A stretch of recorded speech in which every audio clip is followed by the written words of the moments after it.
వస్తారు ఖచ్చితంగా చట్ట ప్రకారం చర్యలు తీసుకుంటారు. సరే విద్యాసాగర్ గారు, ఏంటండి ఒక బురద రాజకీయానికి తెరలేపారు. ఒకప్పుడేమో శవాలు ఎక్కడ దొరుకుతాయా, ఎక్కడ రాజకీయం చేద్దామని వెళ్తూ ఉండే జగన్మోహన్ రెడ్డి గారు ఇవాళ ఇక బురద దొరికింది కదా, మొత్తం బురద జల్లేద్దాం అన్న రీతిని వ్యవహరిస్తున్నారు.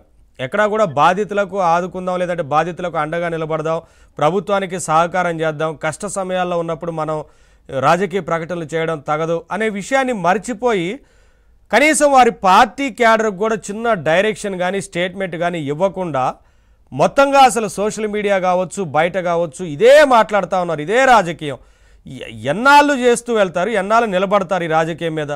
ప్రజలను ఆదుకునే విషయంలో కదా ముందుండాల్సింది. ఇటువంటి రాజకీయాలు ఇప్పుడు ఎవరైనా సరే రాజకీయాలు మాట్లాడతారా? కేవలం అసలు వైసీపీ తప్ప ఇన్ని పార్టీలు ఉన్నాయి రాష్ట్రంలో, ఎక్కడన్నా ఎవరన్నా రాజకీయం మాట్లాడుతున్నారా? Okay Pavan, good afternoon. మిత్రులిద్దరికి కూడా నా నమస్కారం.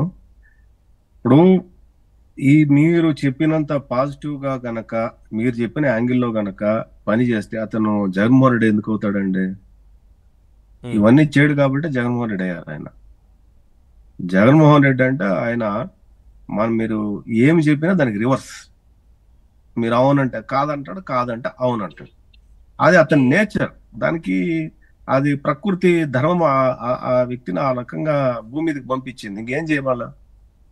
మనలాంటి వాళ్ళంతా టీవీల ముందర కూర్చొని, లేకపోతే ఇంకొకరు రకరకాల మార్గాల్లో దాన్ని ఎదుర్కోక తప్పదు. ఇంకా అప్పుడప్పుడు పుడుతూ ఉంటారు ఇలాంటి వాళ్ళు భూమి మీద.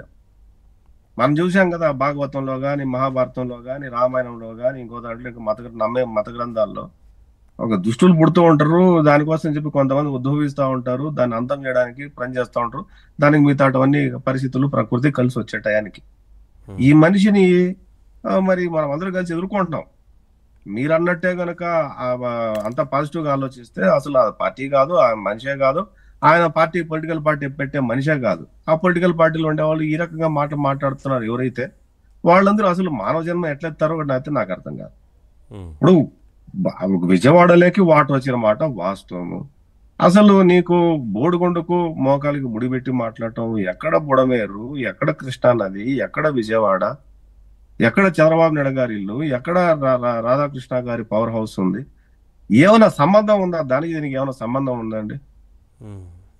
అది ఎక్కడ అసలు ఏమి లేకుండా, అంటే కనీసం సరే విజయవాడ కృష్ణా జిల్లా ప్రాంత వాసులు అయితే నమ్మరు, దాన్ని ఆబ్వియస్ గా నమ్మరు. మిగతా ప్రాంత వాసులు నమ్ముతారు అనుకుందాం. కనీసం వాళ్ళు విచారించుకుంటారు కదా, వాళ్ళు తెలిసిన బంధువులు ఉంటారు కదా, వాళ్ళు చెప్పేది అబద్ధము, ఇదంతా కూడా బోడిగుండుకు మొక్కలకి ముడిపెట్టే మాట్లాడన్నప్పుడు మొహం ఎక్కడ పెట్టుకుంటాడు ఈ మాజీ ముఖ్యమంత్రి జగన్మోహన్ రెడ్డి? అంటే ప్రతి ఒక్కటి ఇందాక పెద్దలు చెప్పినట్టు సత్యమూర్తి గారు, అన్ని శవరాజకీయాలే. ఎక్కడ శవం లేస్తుందా అక్కడ దాని చుట్టూ చేరి పేలాలు ఏరుకొని రాజకీయం చేసే టైపే తప్ప వీళ్ళు రెగ్యులర్ పాజిటివ్ పాలిటిక్స్ చేయాలంటే వీళ్ళకు తెలియదు. ఫండమెంటల్ గా చేత కాదు వీళ్ళకి. రాష్ట్రం పచ్చగా ఉండాలి, రాష్ట్రం మంచిగా ఉండాలి, రాష్ట్రంలో ఉన్న ప్రజలు. ఇప్పుడు మీరు పాజిటివ్ గా ఒక మాట అన్నారు కాబట్టి, జనరల్ కన్స్ట్రక్టివ్ గా నిజంగా క్రిటిసిజం చేయాలి, విమర్శించాలి అనుకుంటే ప్రభుత్వం కూడా సిద్ధంగా ఉంటుంది తీసుకోవడానికి. ఇప్పుడు మొన్న అక్కడ పాల ప్యాకెట్ల రేట్లు పెరుగుతున్నాయనో, లేదంటే ఎక్కువగా నిత్యావసర సరుకుల ధరలు పెంచుతున్నారంటూ ప్రభుత్వం దృష్టికి తీసుకొచ్చారు చాలామంది సోషల్ మీడియాలో కూడా. తీసుకొచ్చిన వెంటనే ముఖ్యమంత్రి స్పందించి ఈ రేట్లు ఇలా పెంచడం కరెక్ట్ కాదు, ఈ సమయంలో మనం అందరికీ అండగా ఉండాలి, వీటికి కూడా ఒక నిర్ణీత ధరను నిర్ణయిస్తాం, అప్పటి వరకు ఇదే కొనసాగాలంటూ రెస్పాండ్ అయ్యారు పాజిటివ్గా. ఇది కదా కావాల్సింది. ఇది ఇస్తే ప్రభుత్వం రిసీవ్ చేసుకోవడానికి సిద్ధంగా ఉంటాయి ఏ ప్రభుత్వాలైనా. ఒకటండి, తెలంగాణలో బీఆర్ఎస్ నేతలు ఒక నెల జీతాన్ని ఎమ్మెల్యేలు అందరూ కూడా విరాళంగా ఇచ్చారు ప్రభుత్వానికి. ఇక్కడ ఎంతమంది ఎమ్మెల్యేలు ఉన్నారని పక్కన పెట్టారు. వాళ్ళ రాజ్యసభ సభ్యులు, ఎమ్మెల్యేలు ₹1 ఒక్క అనా పైసా పక్కన పెడితే, మొన్నటి వరకు వాళ్ళ ప్రభుత్వంలో ఉన్నటువంటి పెద్ద పెద్ద కాంట్రాక్టర్లు ఎవరైతే ఉన్నారో వాళ్ళందరూ ఏమైపోయారు ఈరోజు? వాళ్ళు ఎక్కడ ఈరోజు? వాళ్ళ సోషల్ రెస్పాన్సిబిలిటీ ఏంటి సమాజం మీద? ఏముండదు.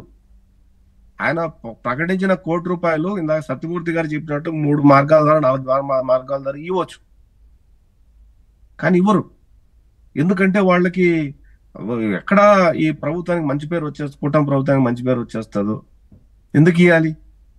మనం వెళ్దాం, 10 మంది రెచ్చగొడతాం, ఆ బూత్ మీడియా మైక్ ఎత్తుకొని పోయి అందరి మూతుల దగ్గర పెడదాం, వాళ్ళ దగ్గర చెప్పిద్దాం, పెయిడ్ ఆర్టిస్టులు పంపించి కొంతమంది దగ్గర ఉమ్, తెప్పించి దాన్ని టెలికాస్ట్ చేద్దాం. అమరావతి మునిగిపోయింది అంటాడు. ఒరే, అమరావతి మునిగిపోతే నువ్వు ఏ రోడ్డు మీద నిలబడినావు, ఎక్కడ నిలబడినావు? నువ్వు హైలెన్స్ కెమెరాలు పెట్టుకొని 5 కిలోమీటర్లు 6 కిలోమీటర్లు జూమ్ చేసే దాన్ని ఒక కెమెరాని పెట్టుకొని నువ్వు వాటర్ లో దిగి నీ యాంకర్లు రిపోర్టర్లు ఇక్కడ వాటర్ ఉందని చెప్పి వెనకాల నుంచి దాన్ని ఫోకస్ చేసుకుంటా ల్యాండ్స్కేప్ తీసుకొని వస్తావు. నీకేమో తలకాయ ఉందా, బుద్ధి ఉందా? కనీసం వాళ్ళు కూడా చెప్తే నాయకుడు తయారయ్యాడు మనం. ఆ రిపోర్టర్లకి యాంకర్లకి ఏమి కడుపు అన్నం తింటున్నా గడ్డి తింటున్నారా? ఉమ్. అదే కరకట్ట మీద